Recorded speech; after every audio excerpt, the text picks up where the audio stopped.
Hello. Hello, स्वागत है। किताब पे चर्चा पे आप किताब पे सबका। चर्चा आप सब। आ, और आज मुझे जुकाम है। पिछली बार इन्हें था, हाँ इसे था, तो अब मेरी तरफ से सुनने को मिलेगा वो सुरीले सुर।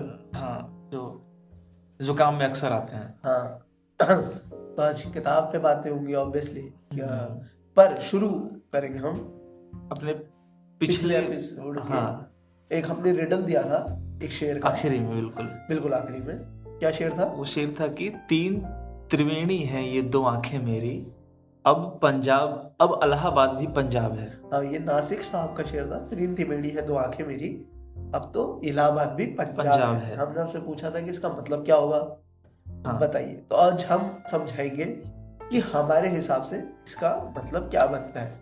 क्या है इसका अर्थ? तो बताओ। तो तीन त्रिवेणी हैं दो आंखें मेरी।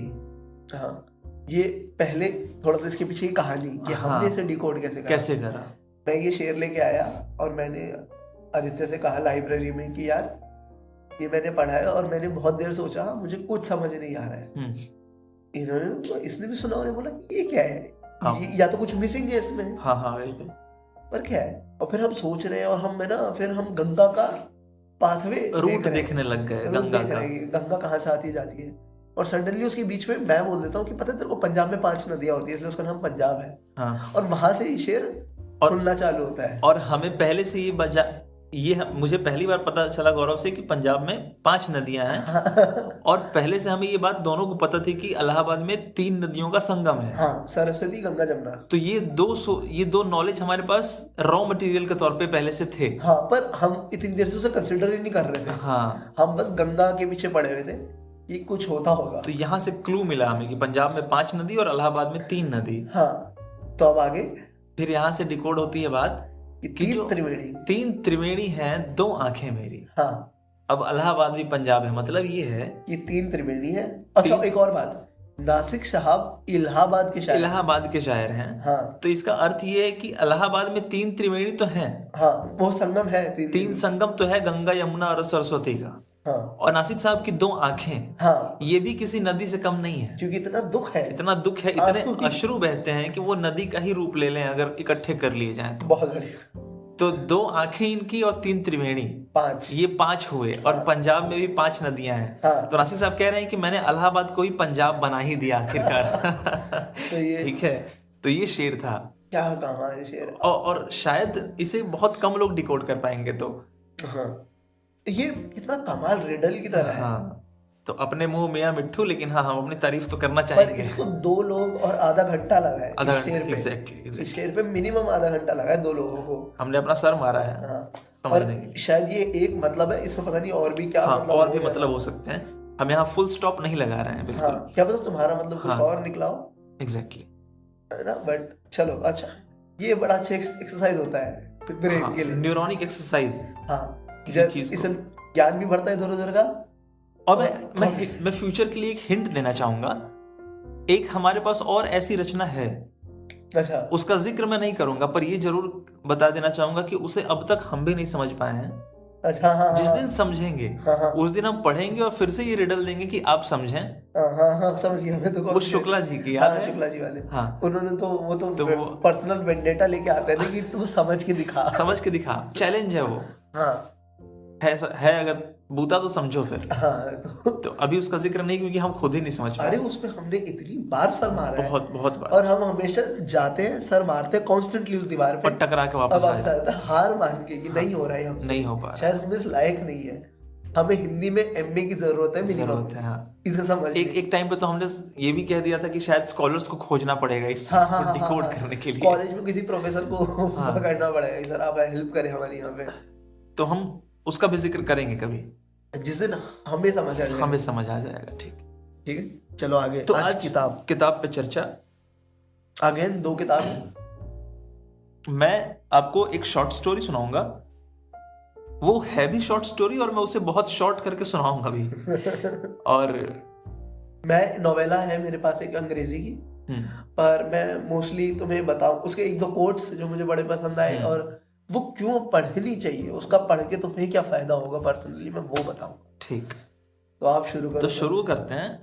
और मेरे हाथ में जो किताब है, जो शॉर्ट स्टोरी मैं पढ़ने जा रहा हूँ, वो किसी परिचय का मोहताज नहीं है। सच में वो आपको नाम सुनते ही समझ आएगा कि कौन। मुंशी प्रेमचंद। हाँ, मतलब किसी हर बच्चे को अपने पापा, मम्मी और प्रेमचंद, ये तीन नाम सबको पता होते हैं। हाँ, मतलब प्रेमचंद तो हाउस होल्ड नेम है ना हमारा। और ना पता हो तो मुझे आश्चर्य है। हाँ, अगर तुम नॉर्थ इंडियन हो ना और प्रेमचंद को नहीं जानते तो फिर लानत है, बहुत ज्यादा लानत भेज रहा हूँ मैं। हाँ, यहाँ से लपेट के लानत भेज रहा हूँ, इकट्ठा कर लो। तो प्रेमचंद, और जो शॉर्ट स्टोरी है, वैसे तो उस किताब का नाम ही कफन है। हाँ हाँ। पर कफन एक शॉर्ट स्टोरी है। उस किताब में और भी कई शॉर्ट स्टोरीज हैं। उदाहरण के लिए पब्लिकेशन की है? पब्लिकेशन है लेक्सिकॉन बुक्स। ठीक है, लेक्सिकॉन बुक्स, और न्यू दिल्ली की है शायद। हाँ। उसमें और भी बहुत शॉर्ट स्टोरीज हैं। उदाहरण के लिए लेखक है, जुर्माना है, रहस्य है। 2 बैलों की कथा है इसमें? इसमें 2 बैलों की कथा नहीं है। अरे, होली का उपहार, कश्मीरी सेब, वो है हामिद वाली कहानी, ईदगाह। ईदगाह भी इसमें नहीं। अब ईदगाह तो सबसे मेमोरेबल कहानी है ना प्रेमचंद साहब की। एक बच्चा मेले में मम्मी से 2 रुपए लेके, कितने रुपए लेके जाता है और सोचता है कि ये खा लो और वो खा लो, पर एंड में एक चिमटा खरीद। एग्जैक्टली।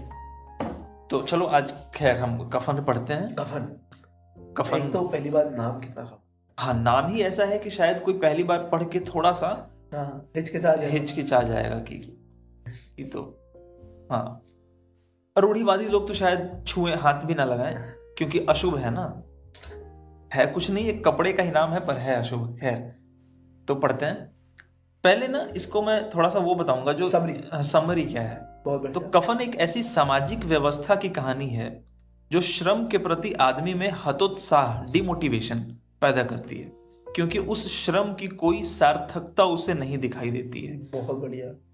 अगर किसी को ये कोई मेहनत कर रहा है और उसे उस मेहनत का कोई फल ही नहीं मिल रहा है, फिर उसे लग रहा है कि इस मेहनत का कोई मतलब नहीं है। हाँ। तो फिर वो हतोत्साहित हो जाएगा ना, डिमोटिवेटेड हो जाएगा, फिर वो काम नहीं करेगा। औरत के मर जाने पर कफन का चंदा हाथ आने पर उसकी नीयत बदलने लगती है। हल्के से कफन की बात पर दोनों एकमत हो जाते हैं कि लाश उठते उठते रात हो जाएगी, तो कफन की क्या जरूरत है। रात में तो कोई देखने नहीं आ रहा कि कफन है या नहीं है, अंधेरा है। घीसू और माधव जैसे पात्र समाज को समझने का मौका देते हैं। महान कहानीकार प्रेमचंद ने जो समाज को देखा था और आज हम जो समाज देख रहे हैं, उसमें अधिक अंतर नहीं है। कफन प्रेमचंद की ही नहीं, हिंदी की सर्वश्रेष्ठ कहानियों में से एक है। ये तो रही बात कफन की, एक मोटा मोटी तौर पे कि कफन क्या है। मैं आपको कफन समझाता हूँ, प्लॉट थोड़ा सा क्या है और क्या स्टोरी है। बहुत बढ़िया। कफन में मुख्य किरदार 3 हैं। एक घीसू है, अच्छा, एक माधव है और एक बुधिया है। ठीक है। घीसू और माधव बाप बेटे हैं, जिसमें घीसू बाप है, माधव बेटा है। ठीक है।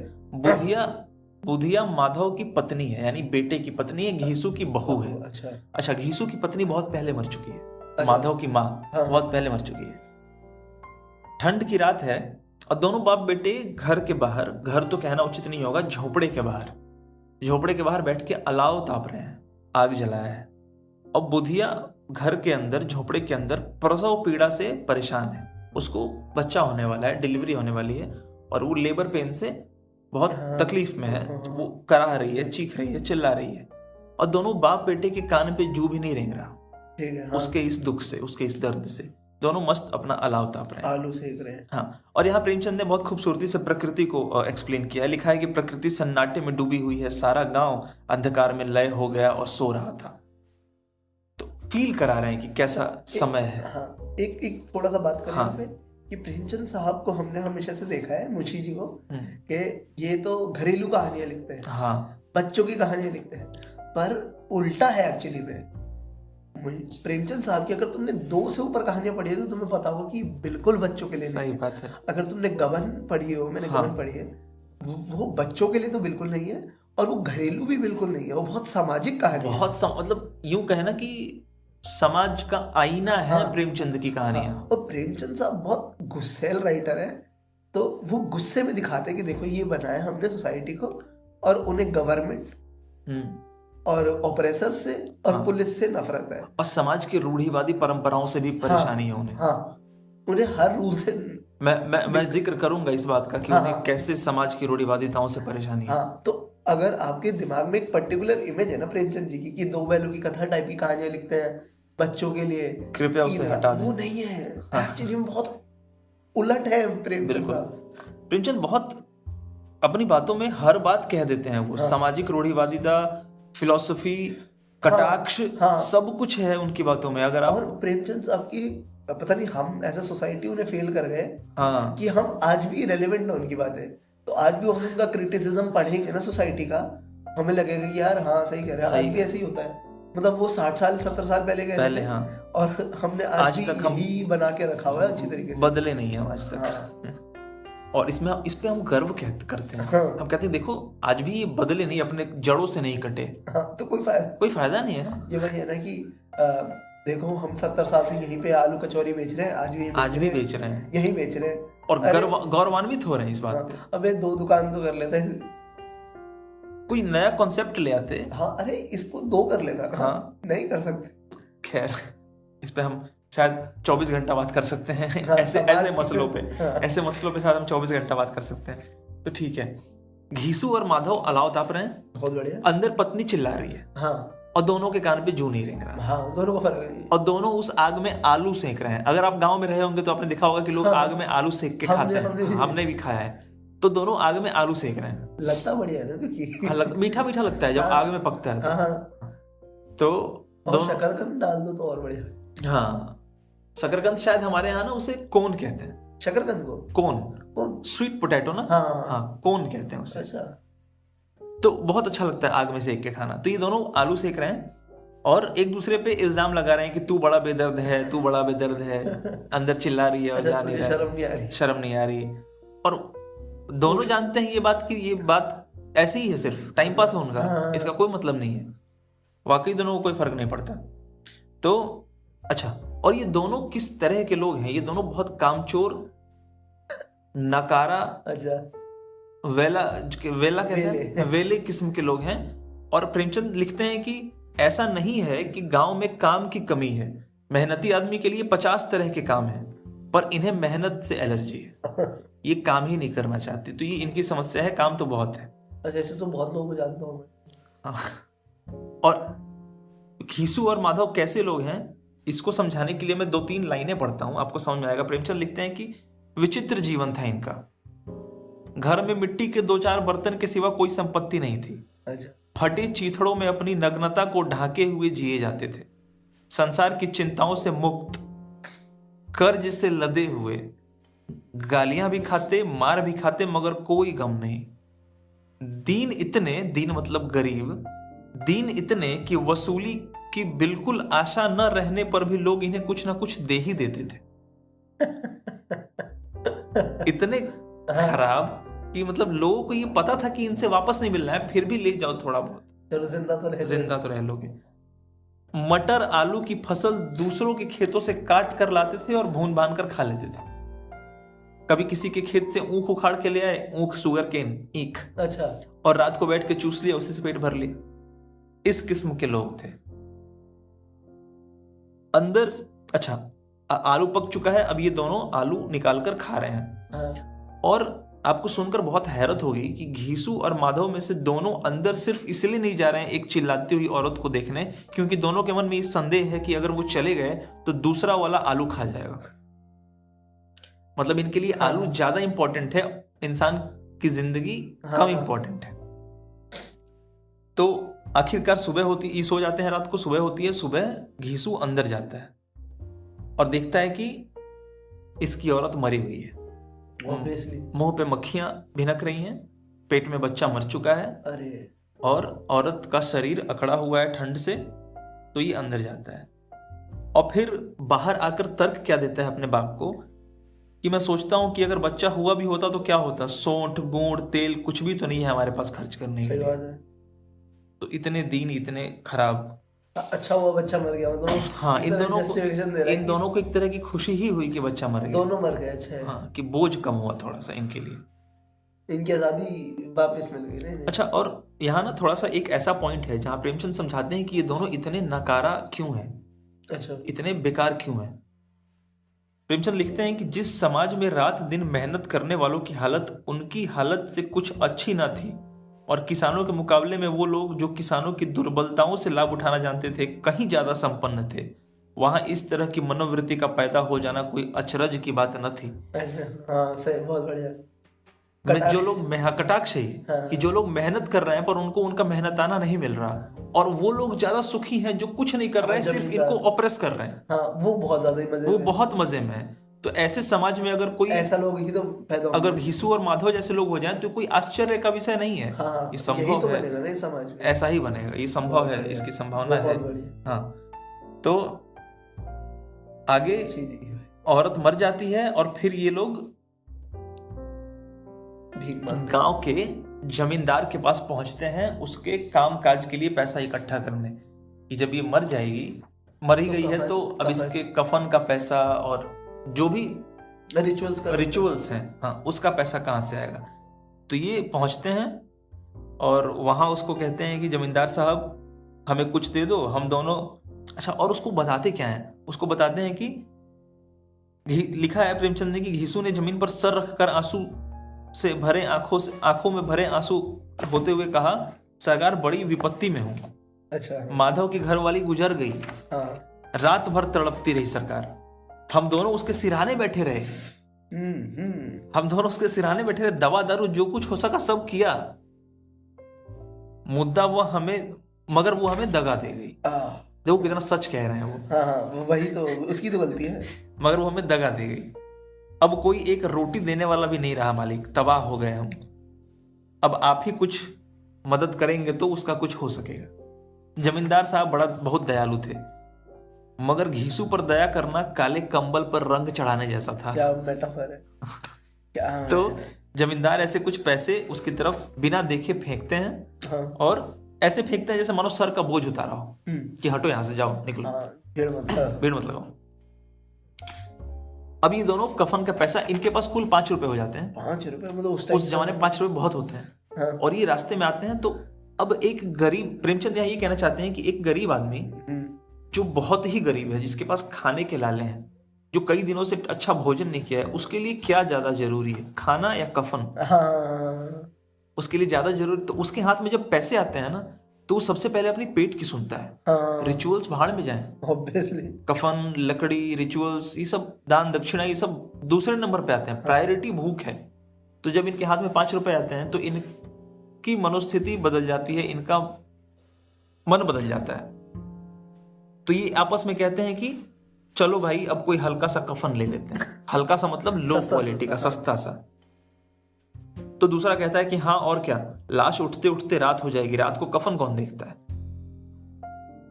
कफन आखिर लाश के साथ जल ही तो जाती है।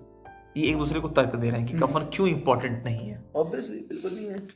तो मार्केट जाते हैं और हर एक दुकान पे जाके पूछते हैं कि भाई कफन सस्ते में दे दो, ये है वो है। कहीं इनको पसंद नहीं आता।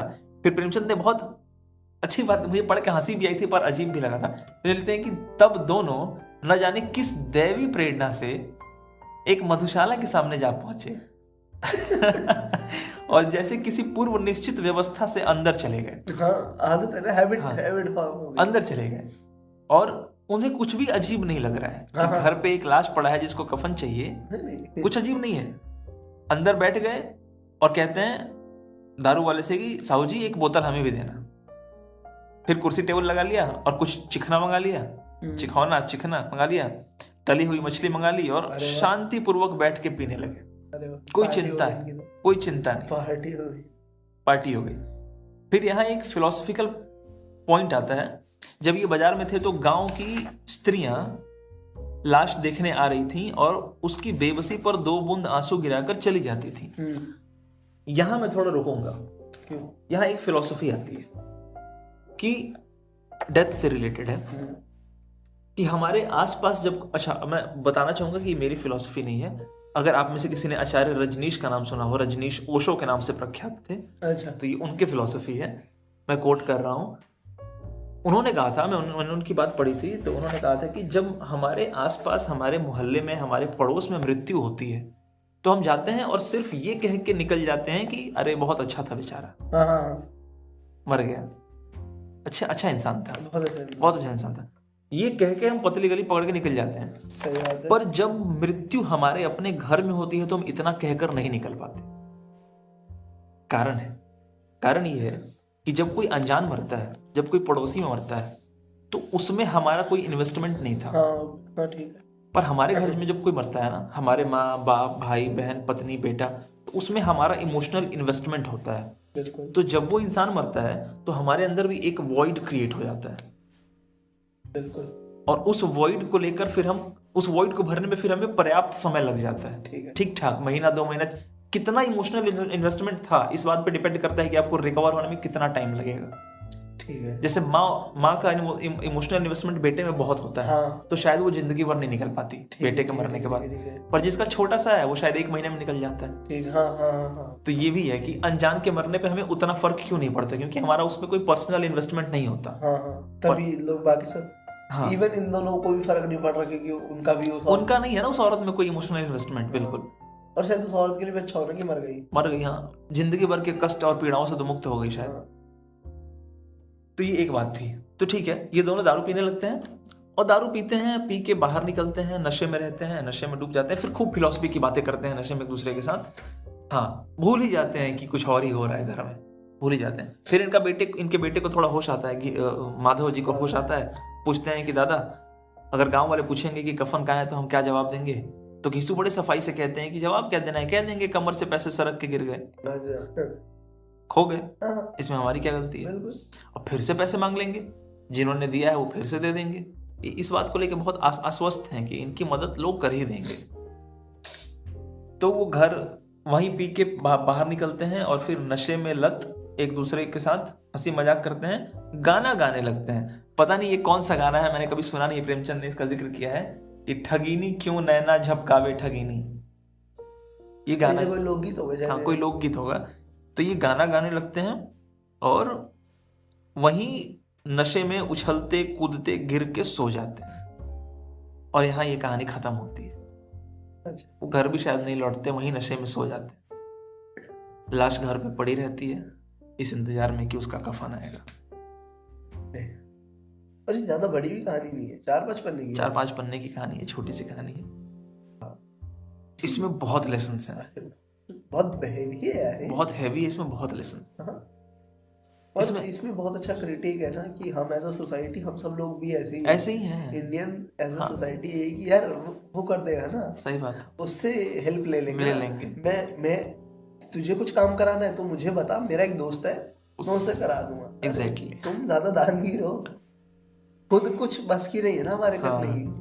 हम हमेशा इसमें रहते तू कर दे, उससे करा लो, वो कर देता है, खुद कुछ करना आता नहीं हमें, दूसरे के चक्कर में रहते ना हमेशा। और इस जो भी तूने बताया ना कि किसी और ने हमसे मदद मांगी, हम उस लायक नहीं है कि करें, लेकिन हम उसको कहते हैं कि हम किसी और से, अपने दोस्त से करा लेंगे। इसमें हम ये भूल जाते हैं कि हम उस दोस्त पे बोझ बन रहे हैं। वो वाला पार्ट तो नहीं कंसीडर करते ना हम क्योंकि अपना नाम उजागर करने के लिए नहीं। और जिसमें इतनी अकल होती ना, जो ये कंसीडर कर रहा है कि मैं अपने दोस्त पे बोझ बन रहा हूँ, उसमें इतनी भी अकल होती ना बोलने की कि मैं ही ये काम करने के बस में, तो मैं इसकी जिम्मेदारी क्यों लूं। हाँ, तो वो पहले वाला स्टेप ही नहीं करता जिसमें सेकंड वाले की अकल होती है। सही बात है। तो जिसमें है ही नहीं अकल, उससे तुम हम क्या ही एक्सपेक्ट करते हैं। तो प्रेमचंद कहीं ना कहीं हम सब पे ये कटाक्ष है, हम सबके जीवन पे ये कटाक्ष है। आप ऐसा ना सोचे कि सिर्फ खीसू और माधव की कहानी है, ये हमारी और आपकी कहानी है। हम सभी कहीं ना कहीं ऐसे हैं। हाँ, ये जरूर है कि हम कफन के लिए ऐसा नहीं करते, पर हम जीवन में बहुत मुद्दों पे ऐसा करते हैं। एक बहुत अच्छी बात है ना, प्रेमचंद साहब की सारी कहानियां औरतों के अराउंड होती है और औरतों के हक में होती है कि औरतों पे देखो जुल्म किस हद तक होता है। ये भी कफन भी बुधिया के ऊपर ही है कि वो बेचारी कितना मर जाती है परेशान होकर। और ये कितना बड़ा कुतर्क देते हैं, कहते हैं कि उसके मरने से हमारा कुछ भला ही तो हुआ, उसके मरने से हमें इतना सुख मिल गया, इतना हमें ऐसा पुण्य मिलेगा, उसे पुण्य मिलेगा इस बात का कि हमें इतना अच्छा भोजन मिल गया। ये कितना बड़ा कुतर्क है। पर उन शराबियों को उस टाइम पे ये काफी लॉजिकल लग रहा है, ये बातें काफी लॉजिक बना रही है उनके लिए। ठीक है, तो कफन यही खत्म होती है। मैं रिकमेंड करूंगा कि आप कफन पढ़ें, इसमें और भी बहुत छोटी बड़ी कहानियां और ये तो शायद ऑनलाइन भी पढ़ सकते हैं आराम से। ऑनलाइन पढ़ सकते हैं आप। हाँ, तो जो मैं किताब लाया हूँ ना आज, वो अगेन अंग्रेजी की किताब है, ठीक, जिसका नाम है स्लॉटर हाउस 5 स्लॉटर हाउस 5 या फिर 2 टाइटल है एक्चुअली इस किताब के, ठीक है। हाँ, इस किताब के 2 टाइटल है। एक किताब है स्लॉटर हाउस 5 और दूसरा टाइटल है चिल्ड्रंस क्रूसेड। अच्छा, क्रूसेड जिनको पता होगा कि क्रूसेड होता है एक आर्मी की तरह की, जो सिर्फ मारने जाते हैं लोगों को, तो क्रूसेड होता है जो एक सोचते हैं कि हम एक कॉज के लिए कहीं वॉर करने जा रहे हो, क्रूसेड कहते हैं अपने आप को। और इस किताब का नाम चिल्ड्रंस क्रूसेड क्यों है, अगर दूसरा ऑल्टरनेटिव टाइटल क्यों है इसका, जैसे कवर पे नहीं लिखा है टाइटल, पर अगर तुम टाइटल वाला पेज खोलोगे तो वहाँ पे लिखा है children's crusade, children's crusade, a duty dance with death, इसका वो है, मतलब सब टाइटल है इसका। तो चिल्ड्रंस क्रूसेड क्यों है, क्योंकि इस किताब का पहला जो चैप्टर है ना, उसमें एक बहुत अच्छी बात आती है कि एक हमारा जो राइटर है ना कर्ट वॉनेगट, पहले चैप्टर में वो अपने दोस्तों को फोन कर रहा है, मतलब उनके जैसे ये कैरेक्टर है वो, मतलब अपने ऊपर ही उस कैरेक्टर को बेस करा है। वो अपने दोस्तों को फोन कर रहा है कि याद है हम ड्रेसडेन में हमने वॉर, ड्रेसडेन एक शहर था जर्मनी का जहाँ पे बॉम्बिंग करी थी अमेरिका ने और पूरा शहर साफ कर दिया था।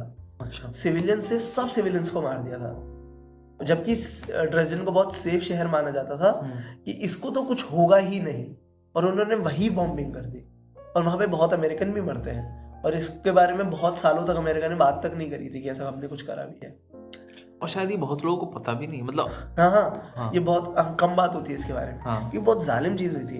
तो ठीक है, वो अपने दोस्तों से पूछते कि तेरे को याद है क्या हुआ था हमारे साथ वहाँ पे, तुझे याद है क्या हुआ था हमारे साथ, और वो सब कहते हैं कि हाँ याद है पर सही से याद नहीं है। वो उसके बारे में कहानी लिखना चाहता है।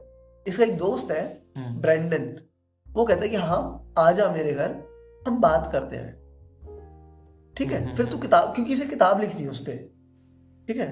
और वो किताब जो लिखना चाहता है ना वॉर पे, वो लिखना चाहता है एंटी वॉर किताब। उसका पब्लिशर उसे कहता है कि एंटी वॉर किताब लिखने का कोई फायदा नहीं है, क्योंकि ये ऐसा ही है, तुम ग्लेशियर्स के ऊपर किताब लिखो, क्या ग्लेशियर्स कभी खत्म हो सकते हैं? नहीं, ऐसे ही वॉर भी कभी खत्म नहीं हो सकते, तो कितनी किताब लिख, तो पर मैं लिखूंगा, लिख लो फिर। तो अपने दोस्त के पास जाते हैं, तो उसकी बीवी बड़ी उससे उखड़ी हुई रहती है कि तुम मेरे घर पे क्यों आया, चिड़ी हुई रहती है। तो वो उससे पूछता है कि तुम इतनी चिड़ी हुई क्यों, तो उसे बोलती है कि तू भी वॉर को ग्लोरीफाई करने वाला है ना अपनी किताब। कहते नहीं मैं नहीं करूंगा, कहीं पक्का नहीं करूंगा, कह रहे कभी भी नहीं, क्योंकि वो उसे एक तर्क देती है कि तुम सब लोग फिल्मों में किताबों में दिखाते हो कि आदमी जवान आदमी 25 साल के 30 साल के जंगों में लड़ने जाते हो, पर ऐसा कभी भी नहीं होता है। तुम्हारी जंगों में लड़ने के लिए बच्चे जाते हैं 15 साल के 16 साल के 18 साल के, जिनकी जिंदगियां खराब हो जाती है जब वो वापस आते हैं, ठीक है। तुम भी जब जंग में गए थे ना, तुम बच्चे थे, पर तुम्हें शायद ये बात तक याद नहीं कि तुम वहां पे बच्चे थे। तुम्हें लगता है कोई मैन बिल्कुल सुपीरियर शेर दिल आदमी थे, नहीं थे तुम। मैं यहाँ रोकना चाहूंगा, क्योंकि अच्छा बच्चों को जंग में भेजना इसलिए आसान होता है ना, क्योंकि उन्हें मैनिपुलेट करना बड़ा आसान है। हाँ, उनका बहुत सारे होते हैं ना, उनका ब्रेन वॉश करना बड़ा आसान है। और जैसे हम कहते हैं ना कि हमारे पे 50% यूथ है, हाँ, तो भाई जंग होगी तो ये यूथ ही तो जाएगा। और वो भी पार्ट है ना, हार्मोनल हाईजैक हो रहा होता है उनके टीनेज में। तुम उस हाईजैक का फायदा उठा लेते हो। उनको चढ़ा दो कि तुम उसे चढ़ा देते हो, कॉज दे दो ना, कॉज दे दो, क्योंकि जो जवान लोग होते हैं उन पे कॉज नहीं होता ना, वो रिबेलियन विदाउट अ कॉज होते हैं। हाँ, और उनको कॉज दे दो कि अरे देखो कितना महान काम कर रहे हैं, जैसे तुमने भी देखा भी होगा, और ये होता रहता है कॉन्स्टेंटली, उसको हर जगह होता है। छोटा सा उदाहरण देना चाहूंगा, अभी क्लिक किया, हमारे देश में तुम ये कह दो सिर्फ कि मुसलमान और हिंदू इनकी संख्या, तुम हिंदुओं से कह दो कि मुसलमान की संख्या बढ़ रही है, कुछ टाइम पे ये देश पे कब्जा कर लेंगे या मुस्लिम कंट्री बना लेंगे, तो वो हिंदू लड़के, वो हिंदू युवा जिन पे कोई काम नहीं है, वो बेमतलब में वो करने लगते हैं प्रोटेस्ट और कहीं लड़ाइयाँ, किसी और की, क्योंकि कॉज है नहीं इनके लिए हिसाब से, क्योंकि उनके लिए कॉज सर्व कर रहा है ना ये, कि हम तो बहुत बड़ा काम कर रहे हैं, कर तुम कुछ भी नहीं रहे, फुट सोल्जर तक नहीं हो उनके लिए। तो इसी तरह की कोई बात है। तो वहां पे उसे वो प्रॉमिस करके आते कि हाँ मैं किताब लिखूंगा, पर एंटी वॉर लिखूंगा, कभी भी वॉर को पूरी किताब में ग्लोरीफाई नहीं करूंगा। अब यहाँ से अगले चैप्टर से किताब चालू होती है, ठीक, जो हम पढ़ने जा रहे हैं, ठीक है। किताब अब मैं थोड़ा सा इसके बारे में बताऊं, ये 1969 में लिखी है, पब्लिश हुई है। ये बहुत इंपॉर्टेंट टाइम है, क्योंकि इस टाइम में वियतनाम में वॉर चल रही थी, जहाँ पे अमेरिका अपने बच्चों को भेज रहा था।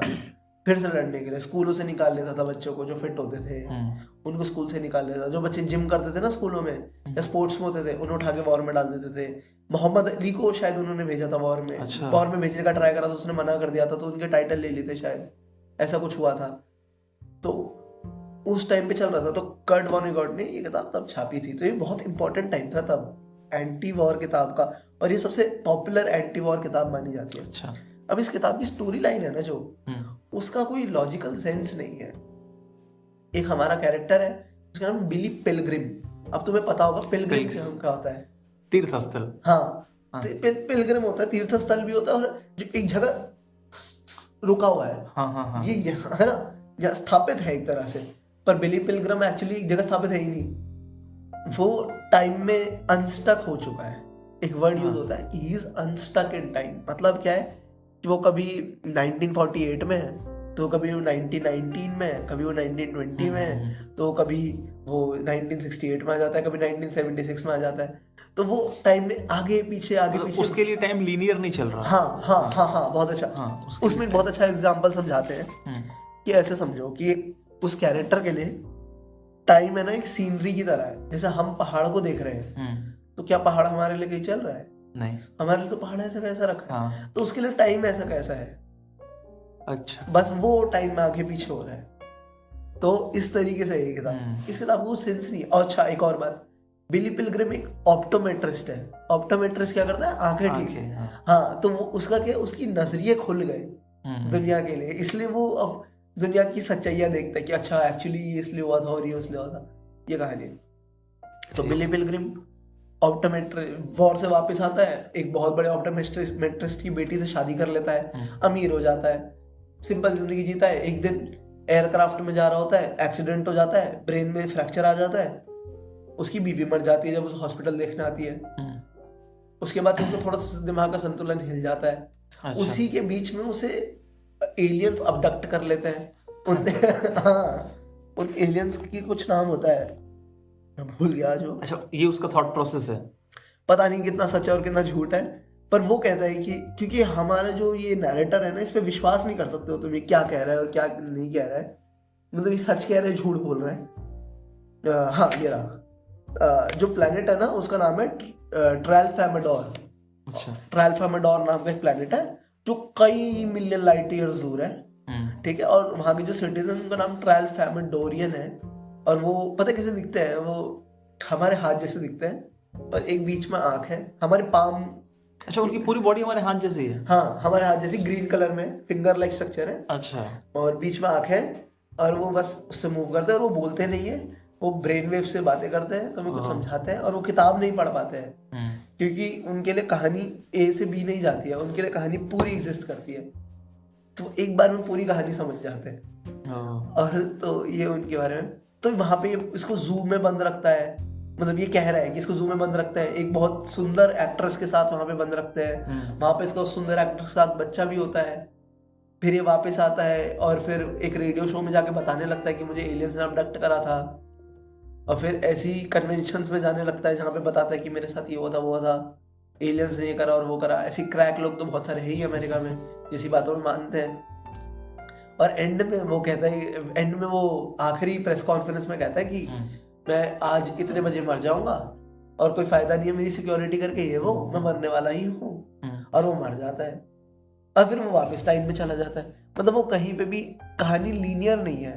सो एक पॉइंट पे बिली पिलग्रिम मर गया है, पर वो सडनली जवान है, और फिर सडनली वो बच्चा है, फिर वो सडनली बुढ़ा है। तो हमें नहीं पता, हमारे लिए ए टू बी कहानी कोई सेंस नहीं बनाएगी, पर हमें जब पूरी नॉवल पढ़ लेंगे ना, तो वो एक सेंस बनाएगी। जैसे ट्रैल्फामेडोरियंस के लिए चीजें सेंस बनाती हैं, वो भी नॉवल ए से बी नहीं पढ़ते हैं, उनके लिए तो पूरी नॉवल सेंस बनाती है या कुछ भी नहीं। तो ये नॉवल, एक नॉवेला जो है ना, स्लॉटर हाउस फाइव, एक तरह से ट्रैल्फामेडोरियन लिटरेचर है कि या तो पूरा पढ़ो या कुछ भी मत पढ़ो, बराबर है। मुझे ना एक, जो अभी तूने कहा ना कि अमेरिका में ऐसे लोग होते हैं, हाँ। मुझे एक कैरेक्टर याद आया, मैंने बहुत पहले पढ़ा था, टेड सीरियो। अच्छा। ये इसी तरह का एक आदमी है जिसके बारे में लिखा हुआ है कि ये एक साइकिक है। मतलब ना, ये स्पेशल, इसके पास एबिलिटीज हैं। अच्छा। ठीक है, इसके पास कह लो कि सुपरनेचुरल कुछ पावर्स। इसको कहा जाता है कि known for his production of thoughtographs, he claimed these were produced using psychic powers. उसके पास साइकिक पावर्स होती हैं, जो कुछ चीजें देख लेता है दूर की कुछ अच्छा, चीजें। हाँ मैंने भी देखा इसको। ये कहता था कि फोटो खिंचवाता था ये। हाँ मतलब ये अमेरिका में बैठे बैठे इससे कोई कहता था कि इंडिया में, हरियाणा में, गुड़गांव में किसी यूनिवर्सिटी में क्या हो रहा है, उस यूनिवर्सिटी का नाम इसको जियोग्राफिकल लोकेशन बता दो, ये आंखें बंद करेगा और वहां की पिक्चर्स आंखों से खींच, मतलब तुम वहां की पिक्चर्स इसकी आंखों में देख पाओगे।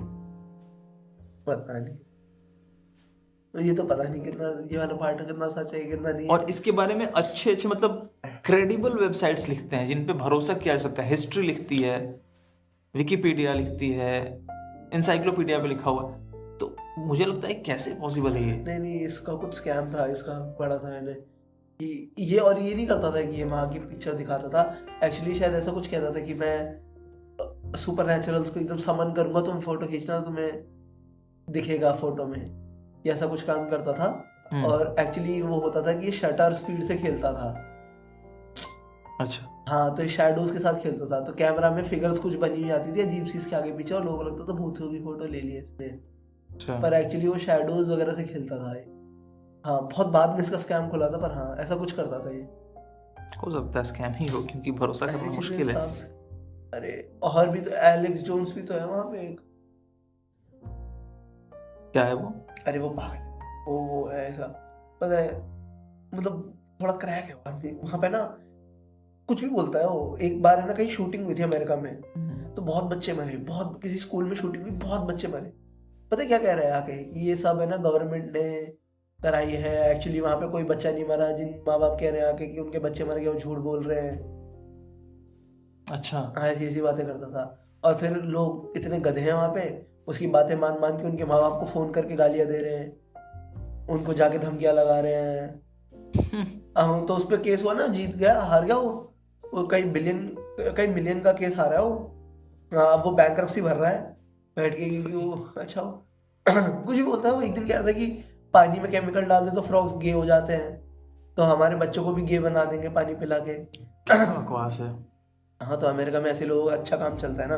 अच्छा, अब यहाँ पे इस पे चलते हैं। ये किताब एंटी वॉर कैसे है ना, ठीक है। इस पूरी कहानी में जो मैंने बताया है कि वो टाइम में आगे पीछे जा रहे हैं, सब में एंटी वॉर कहाँ से आ गया है ना। हाँ, पूरा पॉइंट इस किताब का ये है कि तुम्हें दिखाता है कि भाई वॉर ना इतनी ग्लैमरस होती नहीं है जो हमने आइडिया बना रखा है कि लोग लड़ रहे हैं, कॉन्स्टेंटली गोलियां चल रही है ना, और आदमी है।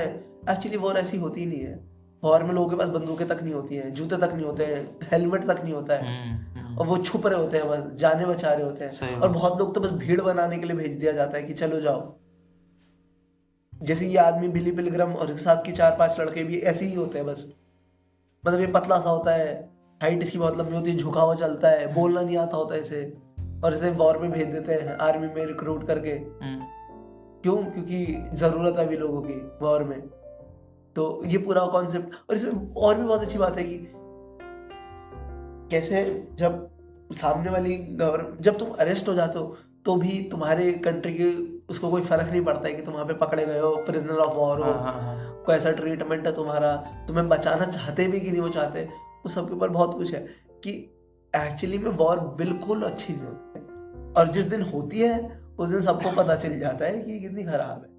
जब खुद को निकल के जाना पड़ेगा तुम्हें वॉर में, तो सबको पता चल जाएगा कि वॉर बहुत खराब है, नहीं करनी चाहिए। पर जब तक तुम घर में सिक्योर हो, सेफ हो, बंद हो, तब तक सबको बड़ी ग्लैमर कि हाँ इसे भी लड़ लो और उससे भी लड़ लो, इसको भी खत्म कर दो। और इसमें बहुत सारी बातें भी कि औरतों पे भी कैसे इफेक्ट पड़ता है, क्योंकि जो जॉब्स थी ना जो आदमी करते थे यूजुअली, तो जब आदमी वॉर में चले गए तो जॉब औरतों को करनी पड़ी। तो बहुत सारी औरतें सडनली जर्नलिस्ट बनने लग गई उस टाइम पे अमेरिका में। अच्छा, बहुत सारी औरतें और प्रोफेशंस में आने लग गई, आईटी में आने लग गई, क्योंकि आदमी बचे ही नहीं थे। तो वहां पे औरतों को आना पड़ा। तो ये सब पार्ट बहुत अच्छा है। कहीं यही तो नहीं था राइज ऑफ फेमिनिज्म? वो तो अलग चीज से रिलेटेड है। अच्छा सॉरी, अच्छा पता नहीं है, पर हो सकता है, पर वो अलग है, वो तो आइडियोलॉजी अलग है। जैसे हक पे है ना। औरतों का और वुमेन का मेन स्ट्रीम में आना, कहीं ना कहीं तो इतिहास में इसका एक पॉइंट होगा ना जहां से औरतें मेन स्ट्रीम में आने लगी। हाँ हाँ, वर्ल्ड वॉर ही होंगी कोई सी ऐसी। हाँ, कोई ऐसा पॉइंट होगा जरूर। हाँ वहाँ पर वो है भी तो इक्वल हक पे ना कि हमें बराबर हक चाहिए, हो सकता है। अच्छा, और इस हाँ, किताब में कुछ अच्छा एक बहुत अच्छा कोट है, एक तो मैं उसका पढ़ के सुनाता हूँ, मुझे बड़ा पसंद आया है कोट। ठीक है, ध्यान से सुनना है। There is nothing intelligent to say about a massacre. Everybody is supposed to be dead, to never say anything or want anything ever again. Everything is supposed to be very quiet after a massacre, and it always is, except for the birds. And what do the birds say? All there is to say about a massacre. Things like pooty wheat.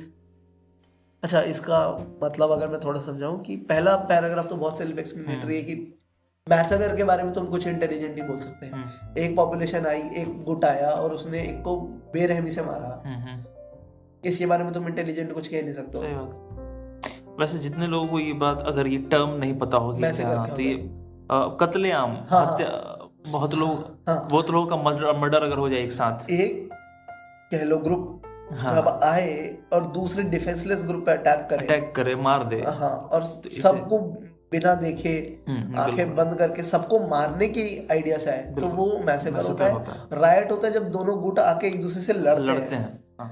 ठीक है, तो ये फर्क है इतना।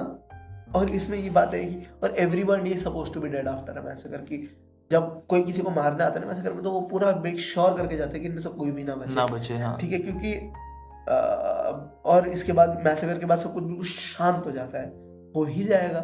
Even आसपास के लोग भी कुछ नहीं बोलते हैं शांत मैसेकर के बारे में, उन्हें भी डर लगता है कि हमारा नंबर ना आ जाए इसके बाद अगला, है ना। पर सब चुप हो जाते हैं, सब शांत रहते हैं, पर चिड़ियाएं बोलती हैं। अच्छा, अब यहाँ पे हमें लगेगा कोई पोएटिक बात है कि चिड़िया बड़ी कोई खूबसूरत बात बोलेगी, पर ऐसे क्या चिड़िया क्या बोलती है जो एक मैसेकर के बारे में बोला जा सकता है, जो अभी बताया इन्होंने, कुछ इंटेलिजेंट तो बोला नहीं जा सकता, तो चिड़िया क्या बोल रही है? पोटीवीट, जिसका कोई मतलब ही नहीं है। तो चिड़िया भी एक मैसेकर के बारे में बोल रही है जिसका कोई इंटेलिजेंट सेंस नहीं है, कोई मतलब नहीं है, वो भी बस बोल रही है और आगे बढ़ रही है। सही बात। ये आखिरी वाला जो चिड़िया वाला है ना, ये में सेंस बनाता है, मतलब इसको जब समझोगे ना तो ये लगता है कि हाँ सही बात है कि बोल तो रही है पर उसका कोई मतलब है नहीं। और कभी हो भी नहीं सकता ना। वैसे मुझे इस पे जो अभी बीच में एक बात आई ना कि मैसेकर पे कोई कुछ बोलता नहीं है, सब लोग शांत रहते हैं कि कहीं उनका ना जाए। मुझे न चाहते हुए भी, किताब का सेशन चल रहा है और मुझे ना चाहते हुए दुष्यंत कुमार की एक लाइन याद आ गई। दुष्यंत कुमार हमारे कांस्टेंट में हमारे कि जलते घर को देखने वाले फूस का छप्पर आपका है, आग के पीछे तेज हवा है, अगला नंबर आपका है। बहुत मेरे खून पे शायद तुम चुप थे, तुम्हारा नंबर अब आया, ऐसा कुछ कहते हैं। और तुम्हारे खून पे मैं चुप हूँ, शायद अगला नंबर मेरा है, ऐसा कुछ कहते हैं। तो जो शांत रहते हैं ना गलत को देखकर, वो ये नहीं जानते कि वो गलत अगली बार वो वैलिडेट कर रहे हैं, उनके साथ ही होने वाला है। बहुत बहुत बढ़िया किताब है।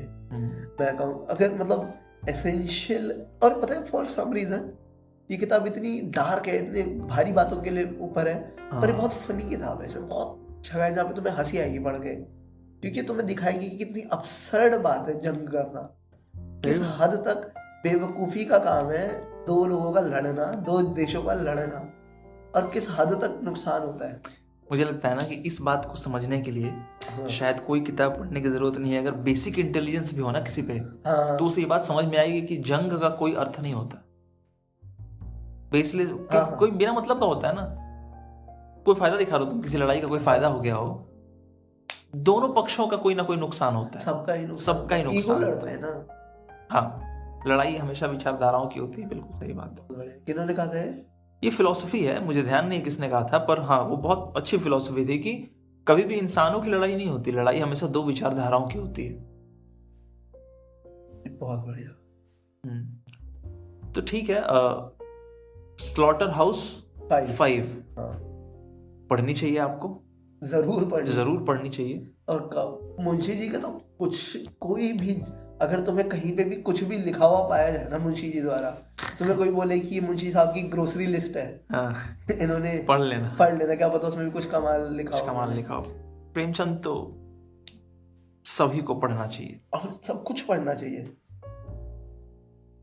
क्या ही मतलब महान राइटर है प्रेमचंद साहब।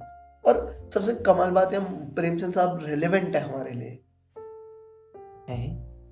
क्योंकि ये हिंदुस्तानी राइटर है, इंडिया के बारे में लिख रहे हैं और नॉर्थ इंडियन है एकदम। तो जो हिंदी में ये जो बातें लिखते हैं, जैसी बातें लिखते हैं, जो लिखने का तरीका है, ये हमारे और आपके बोलने चालने का तरीका है।